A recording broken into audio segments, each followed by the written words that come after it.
සෝපාක මහරහතන් වහන්සේ භාග්‍යතුන් වහන්සේම තමයි උපසම්පදාව දුන්නේ දායජ්‍ය උපසම්පදාව. ඒ වාගේ උපසම්පදාව ලැබිච්ච සාමණේරයන් වහන්සේලා දෙන්නෙක් අපේ ශාසනයේ සඳහන් කරනවා. එක්කෙනෙක් සුමන සාමණේර. ඒ කියන්නේ අනුරුද්ධ මහරහතන් වහන්සේගේ ශිෂ්‍ය රත්නය. මේ සුමන සාමණේර කියලා කියන්නේ මිහිඳු මහරහතන් වහන්සේත් එක්ක වැඩි සාමණේරයන් වහන්සේ ගැන නෙමෙයි. අනුරුද්ධ මහරහතන් වහන්සේගේ ශිෂ්‍ය වූ සාමණේරයන් වහන්සේ. අනිත් එක්කෙනා සෝපාක රහතන් වහන්සේ. භාග්‍යතුන් වහන්සේගේම උපසම්පදාව ලැබුවේ 7 අවුරුදු වයසෙමයි. සෝපාක පොඩි හාමුදුරුවන්ගෙන් අපේ බුදුරජාණන් වහන්සේ ප්‍රශ්න 10ක් ඇහුවා.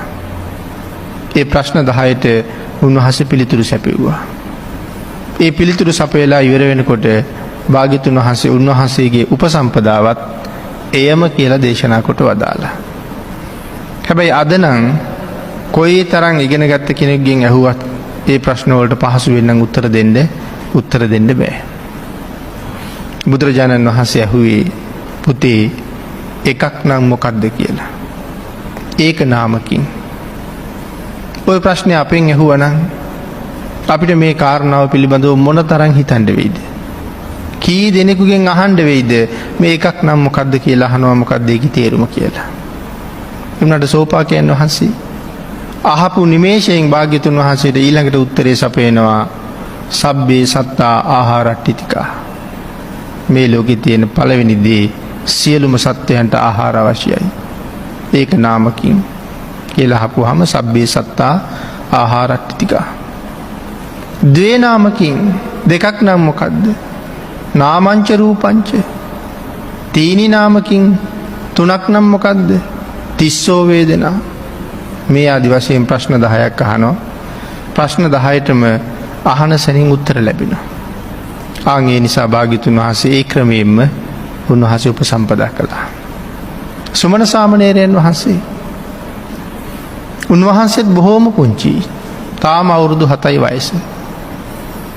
අනුරුද්ධ මහරහතන් වහන්සේත් එක්ක බුදුරජාණන් වහන්සේ වැඳ ගන්න එන වෙලාවේ එදා භාග්‍යතුන් වහන්සේ වැඩ සිටියේ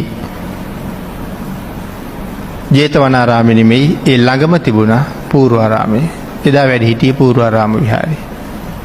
හැබැයි ඉතින් විහාරයට ඇතුල් වෙනකොටම අනික් ලොකු හාමුදුරුවෝ ගිහිල්ලා බොහෝම හුරතල් විදිහට පුංචි හාමුදුරන්ගේ ඔළුව අත ගෑවා, බඩ අත ගෑවා, අත මිරිකුවා, බඩගින්නේ රැයට නිින්ද යනවද? ශාසනය පිළිබඳව කලකිරුණේ නැද්ද? ඒ වගේ බොහෝ දේවල් ඇහුවා.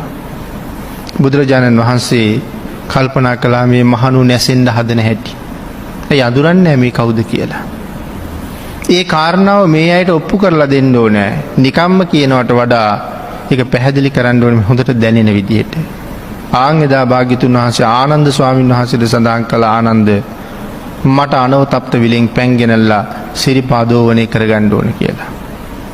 ආනන්ද ස්වාමීන් වහන්සේ විහාරේ ඉන්න සාමණේර ස්වාමීන් වහන්සේලා 500 නමක් රැස් කරවලා කිව්වා කාටද පුළුවන් භාග්‍යතුන් වහන්සේට අනවතප්ත විලෙන් පැන් ගෙනල්ලා දෙන්න. රහත් නොවිච්ච සාමණේර ස්වාමීන් වහන්සේලාට ඒක කොහොමවත් කරන්න බෑ. රහත් වෙච්ච අනිත් සාමණේර ස්වාමීන් වහන්සේලා ඒකට කතා කළේ නෑ. ඒ වෙලාවේ ආනන්ද ස්වාමීන් වහන්සේ අහුවා මෙතන රහත් වෙච්ච සාමණේරවරු කවුරුවත් නැද්ද කියලා. ඒ වෙලාවේ සඳහන් කළා ඉන්නවා ස්වාමීනි.